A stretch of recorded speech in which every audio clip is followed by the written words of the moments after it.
Dear student, good morning, how are you. Lesson number 3 चल रहा है आपका, चुनाव एवं प्रतिनिधित्व। लास्ट टॉपिक बचा इसका चुनाव सुधार, पेज नंबर 72। चुनाव सुधार की बात करें हम तो देखो, कोई भी शासन व्यवस्था हो उसमें यदि कमियां निकालना चाहे तो हजारों कमियां निकाल सकते हैं। क्यों? शासन का चाहे कोई भी स्वरूप हो या कैसा भी व्यक्ति हो, उसमें किसी प्रकार की यदि आपको कमियां निकालनी है तो आप निकाल सकते हो। यदि उसको नेगेटिव देखोगे, अनेक प्रकार की कमियां सामने आने लगी। यदि उसके बारे में पॉजिटिव सोचने लगोगे, अनेक प्रकार की अच्छाइयां सामने आने लग गई। ठीक है, जैसे वर्तमान में जो पार्टियां हैं, जैसे कांग्रेस कोई समय में बहुत अच्छी शासन व्यवस्था थी, एक दलीय प्रभुत्व का दौर था। आज धीरे धीरे ये कमजोर होती जा रही है, इसमें कमियां ढूंढने लग गए। उस दौरान भी कमियां तो थी, लेकिन उस दौरान लोगों ने कमियां नहीं ढूंढी। तो जिस प्रकार शासन के स्वरूप में हम यदि कमियां ढूंढेंगे तो शासन का स्वरूप वैसा ही होता जाएगा। चांद है ना, उसमें कोई कमी नहीं है, लेकिन धब्बा मानते हैं कि भाई उसमें धब्बा है, चांद में भी धब्बा होता है ना। इस प्रकार किसी भी शासन व्यवस्था में आप कोई कमियां निकाल सकते हो। अब देखो, भारत में कौन सी शासन व्यवस्था अपना रखी है भाई? संसदीय शासन व्यवस्था अपना रखी है। कौन शासन व्यवस्था अपना रखी है? संसदीय शासन व्यवस्था अपना रखी है। और संसदीय शासन व्यवस्था में संसद के दोनों सदनों के चुनाव होंगे, विधानसभाओं के चुनाव होंगे, है ना, और इसके अलावा स्थानीय निकायों के चुनाव होंगे। तो ये जो चुनाव सुधार वाले हैं, इनका ये मानना है कि आज से कितने साल हो गए हमें स्वतंत्र हुए, या पहले आम चुनाव की बात कर लें हम। पहला आम चुनाव हुआ था अक्टूबर 1951 से फरवरी 1952 तक, और इसे 52 का आम चुनाव कहते हैं। ठीक है, तो 38 साल तो वो हो गई चुनाव, पहले चुनाव की, और 20 ये हो गई, लगभग 68 साल हो गई। कितने साल हो गई? लगभग 68 साल हमें इन चुनावों में भाग लेते हो गई। ठीक है, यानी पहला आम चुनाव 1952 में, और वर्तमान में चल रही है 2020। तो इसमें कितने साल हो गई आपको? 68 साल हो गई चुनाव में भाग लेते हुए, शासन के स्वरूप को अपनाते। इसलिए 68 सालों में जो आपने अपना रखा है सर्वाधिक वोट की जीत प्रणाली और वयस्क मताधिकार या सार्वभौमिक वयस्क मताधिकार, इसमें कमियां हो सकती हैं। कांग्रेस में कमियां धीरे धीरे पनपने लागू हो गई थी।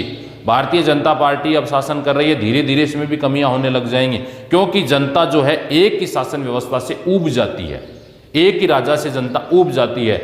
उसी प्रकार इसमें भी कुछ ना कुछ कमियां हो सकती हैं। विभिन्न प्रकार के राजनीतिक दल, भारत में दलीय व्यवस्था की बात करें तो बहुदलीय व्यवस्था अपना रखी है। कौन सी व्यवस्था अपना रखी है? बहुदलीय व्यवस्था अपना रखी है। बहुदलीय व्यवस्था का मतलब होता है भारत में बहुत सारे राजनीतिक पार्टियां हैं। अमेरिका की बात करें तो केवल 2 ही पार्टियां वहां पर, है ना, रिपब्लिक पार्टी और डेमोक्रेटिक पार्टी। वहां के राष्ट्रपति बदल चुके हैं, जनवरी में लेंगे 20 जनवरी को शपथ, तो लेकिन चुनाव वो जीत चुके हैं। और एक खुशी की बात यह है कि वहाँ की जो उपराष्ट्रपति है, पहली महिला बनी है भारतीय मूल की, कमला नाम है उसका, वो भारतीय मूल की पहली उपराष्ट्रपति बनी है। और अब वहाँ का जो राष्ट्रपति बना है नया, वो 20 जनवरी को शपथ ग्रहण करेगा। ठीक है, अब हम बात करते हैं भारत में कौन सी व्यवस्था अपना रखी है भाई?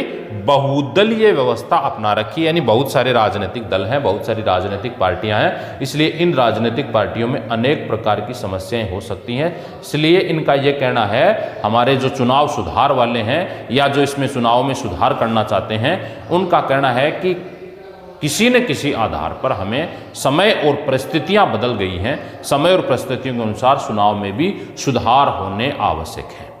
ठीक है, पहला देखो क्या है भाई, हमारी चुनाव व्यवस्था में कौन सी व्यवस्था अपनाई गई है? सर्वाधिक वोट की जीत प्रणाली। के स्थान पर हमें समानुपातिक प्रतिनिधित्व की जो प्रणाली है, जैसे इजराइल में आप पहले पढ़ चुके हो, दोनों की तुलना, समानुपातिक प्रतिनिधित्व की प्रणाली को अपनाया जाना चाहिए। अब मानना नहीं मानना वो आगे का काम है, सुधार वाले अपने एडवाइस दे सकते हैं, क्योंकि भारत में ये जो ज्ञान बांटने का काम फ्री में मिलता है, आराम से बांटो, जिसके पास जितना है बांटने का काम करो।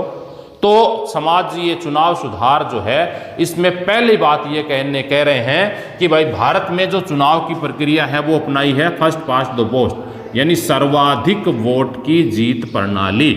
सर्वाधिक वोट की जीत प्रणाली, इनका ये कहना है इसके स्थान पर कौन सी प्रणाली अपनानी जानी चाहिए? समानुपातिक प्रतिनिधित्व की, समानुपातिक प्रतिनिधित्व की प्रणाली को अपनाया जाना चाहिए। कौन सी प्रणाली को अपनाया जाना चाहिए? समानुपातिक प्रतिनिधित्व की प्रणाली को अपनाया जाना चाहिए। समानुपातिक प्रतिनिधित्व के शासन के स्वरूप को अपनाया जाना आवश्यक है। क्यों अपनाया जाना आवश्यक है? इनका यह मानना है कि समानुपातिक प्रतिनिधित्व में पार्टियों को जितने मत प्राप्त होते हैं उतने ही सीटें प्राप्त होंगी, है ना। तो हारने वाले जो मतदाता हैं उनके जो वोट हैं उनकी जो वैल्यूएशन समाप्त हो जाती है वो नहीं होगी, है ना।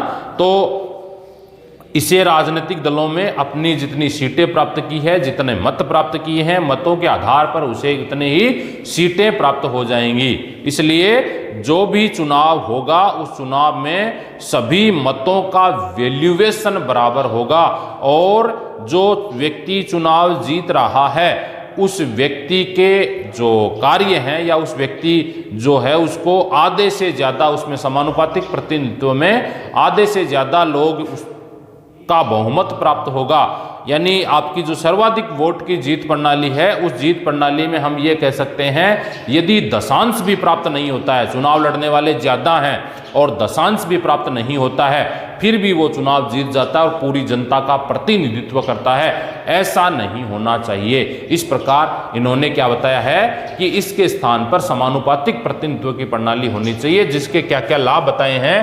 पहली बात तो इन्होंने ये कहा है कि चुनाव जीतने वाला व्यक्ति है कई बार दशांश भी प्राप्त नहीं कर पाता है, 10% वोट भी प्राप्त नहीं कर पाता है यदि चुनाव लड़ने वालों की संख्या ज्यादा हो तो। और ऐसी स्थिति में जब वो 10% लोगों का प्रतिनिधित्व करता है, बाकी 90% का कोई प्रतिनिधित्व नहीं करता, तो शासन के स्वरूप है वो सुव्यवस्थित तरीके से संचालित नहीं हो सकता है ना। दूसरी बात यह है, इसमें जो जीत जाता है, जो हार जाते हैं, उनके वोटों की जो वैल्यू है वो क्या हो जाती है भाई? समाप्त हो जाती है। इसलिए शासन के स्वरूप को अपनाने के लिए इन्होंने कहा समानुपातिक प्रतिनिधित्व की प्रणाली को अपनाया जाए, जिसमें जिस पार्टी को जितने वोट मिलेंगे उतने अनुपात में उसे सीटें प्राप्त हो जाएंगी।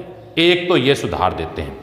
दूसरा ये देते हैं संसद एवं विधानसभाओं में 1/3 सीटें महिलाओं के लिए आरक्षित की जानी चाहिए। यानी ये पहली बात तो ये दोनों में अंतर बताते हैं कि हमें कौन सी व्यवस्था अपनानी चाहिए, सर्वाधिक वोट की जीत प्रणाली वाली व्यवस्था को अपनाना चाहिए। दूसरा ये कहता है कि एक तो संसद में, है ना, और एक विधानसभाओं में कितने प्रतिशत सीटें आरक्षित होनी चाहिए महिलाओं के लिए? भाई 33% सीटें, ये कह रहे हैं कि 1/3 सीटें, 33% सीटें महिलाओं के लिए आरक्षित रहनी चाहिए। और ये विधेयक राज्यसभा में कई बार लाया जा चुका है। कभी राज्यसभा पारित नहीं करती है तो कभी लोकसभा पारित नहीं करती है, दोनों में असमंजसी स्थिति बनी रहती है।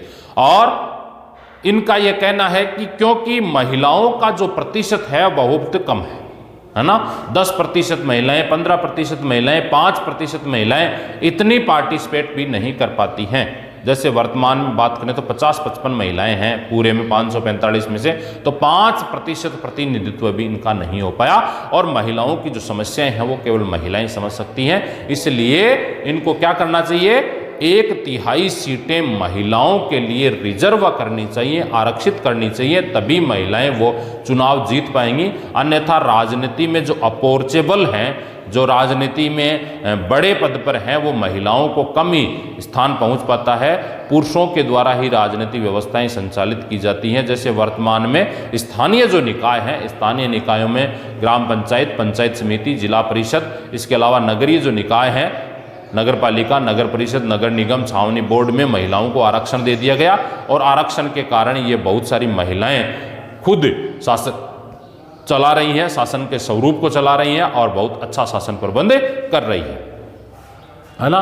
तो दूसरी इसमें सुधार क्या होना चाहिए भाई, 33% सीटें किसके लिए आरक्षित होनी चाहिए, महिलाओं के लिए भी 33% आरक्षण का प्रावधान होना आवश्यक है। किस किस में, संसद में और विधानसभाओं में। नंबर 3 है चुनावी राजनीति में धन के प्रभाव को नियंत्रित करना चाहिए और कठोर प्रावधान करना चाहिए और सरकार को एक विशेष निधि चुनाव खर्च के लिए भुगतान के रूप में देनी चाहिए। यानी चुनाव में सीधी सी बात एक याद रखो आप, तो चुनाव में धन बल पर प्रतिबंध होना चाहिए, धन पर भी प्रतिबंध होना चाहिए और बल पर भी प्रतिबंध होना चाहिए। और चुनाव लड़ने के लिए सरकार है वो निश्चित मात्रा में खर्चा दे। हालांकि ये सरकार ने प्रयास किया है ना, लेकिन होता क्या है कि चुनाव जो लड़ता है वो तो धन खर्च करेगा ही करेगा ना। चुनाव लड़ने वाला लोगों को खूब सारे गाड़ियां, पहला काम तो खूब सारी गाड़ियां और फिर शाम को टाइम में जिमाने का काम सभा चालू कर देता है, खूब जिमो भाई, भंडारा चालू कर देता है ना, और जिमने वाले खूब जिमते रहो 10 दिन 5 दिन 20 दिन। तो इसके अलावा पैसे बांटते हैं, यानी पैसों के बल पर वोट खरीदे जाते हैं। होता है ऐसा, पैसों के जो गरीब लोग हैं, कमजोर वर्ग के लोग हैं, कमजोर तबके के लोग हैं, वो पैसे के बल पर वोट दे देते हैं और जो शक्तिशाली वर्ग जो चुनाव लड़ने वाला है वो पैसे बांटकर वोट, तो ये राजनीति किससे होगी, जैसे मान लो किसी व्यक्ति ने क्या किया है, पैसे खर्च करके चुनाव जीते हैं, तो जितने पैसे उन्होंने खर्च किए हैं सबसे पहला काम वो क्या करेगा, अपने द्वारा जो खर्च किए गए पैसे हैं उसको प्राप्त करने का काम करेगा। वो समाज का विकास वो कभी नहीं करना चाहेगा, पहले अपना विकास वो चाहेगा। ठीक है, तो ये था चुनाव और धन बल पर प्रतिबंध होना चाहिए, तभी राजनीतिक व्यवस्थाएं जो हैं सुव्यवस्थित तरीके से संचालित होंगी और धन बल के आधार पर कोई चुनाव नहीं लड़े। और यदि धन बल के आधार पर कोई चुनाव लड़ता, धन के आधार पर यदि, तो ऐसे पर प्रतिबंध लगाना सरकार का दायित्व है। अगला है जिस उम्मीदवार के विरुद्ध, यदि उसमें सुधार की बात करें तो जिस उम्मीदवार के विरुद्ध कोई फौजदारी का मामला विद्यमान है, मार काट का कोई मामला विद्यमान है ना, किसी को क्षति पहुंचाने का कोई मामला है, जमीन जायदाद हड़पने का कोई मामला है, ऐसे व्यक्ति को भी चुनाव से क्या कर देना चाहिए, पृथक कर देना चाहिए। हमारे यहाँ तो जो मंत्री बनते हैं उनके भी 20-20, 30-30, 40-40 केस चालू रहते हैं और वही आदमी चुनाव जीत पाता है जिनके मुकदमे दर्ज हैं।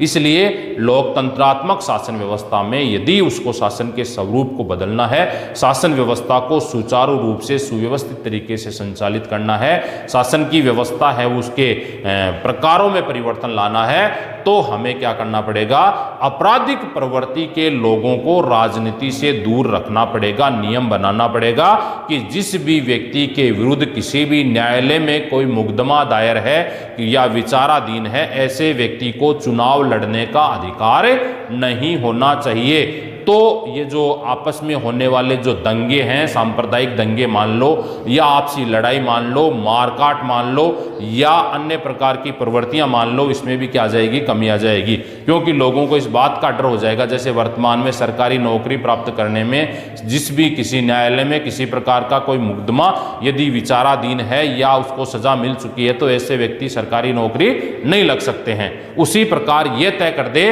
कि किसी व्यक्ति के विरुद्ध यदि किसी न्यायालय में कोई मुकदमा दायर है या विचाराधीन है, तो ऐसा व्यक्ति चुनाव नहीं लड़ सकता। तो ऐसी में क्या हो जाएगा, चुनाव निष्पक्ष हो जाएंगे, स्वतंत्र रूप से चुनाव लड़ेंगे और धन बल, बाहुबल, लड़ाई, इनसे भी लोग क्या हो जाएंगे, धीरे धीरे दूर होते चले जाएंगे। चुनाव प्रचार में जाति और धर्म का सहारा नहीं लेना चाहिए। अगली बात है भाई, चुनाव प्रचार में किसका, एक तो इसमें क्या नहीं होना चाहिए, चौथी बात करें तो हम, चौथी आपने पढ़ी है क्या नहीं होना चाहिए, चुनाव प्रक्रिया में जो भी किसी व्यक्ति के विरुद्ध कोई मुकदमा दायर है, चाहे वो फौजदारी मामला हो और चाहे कोई दीवानी मामला हो, यदि मुकदमा दायर है तो ऐसे व्यक्ति को चुनाव लड़ने का अधिकार नहीं होना चाहिए।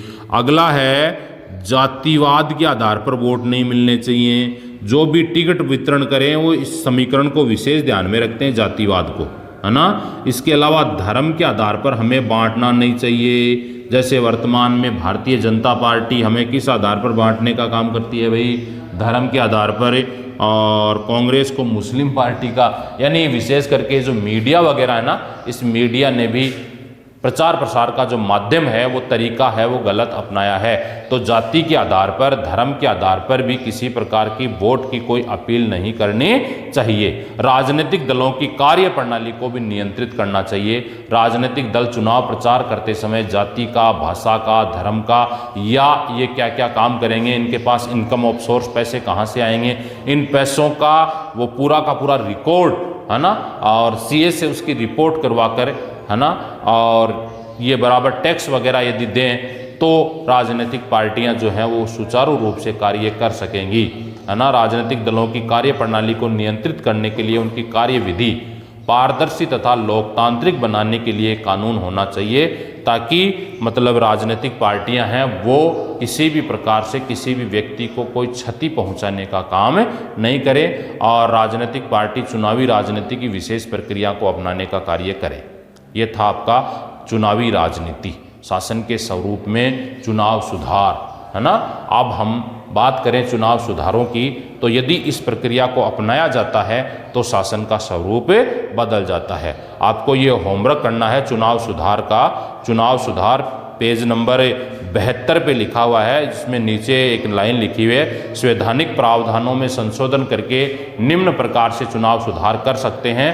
पॉइंट नंबर 1, 2, 3, 4, 5 और 6, है ना, पॉइंट दे रखे हैं। इन 6 को आपको होमवर्क के रूप में करना है, और इसके साथ ही आपका लेसन नंबर 3 कंप्लीट हो चुका है।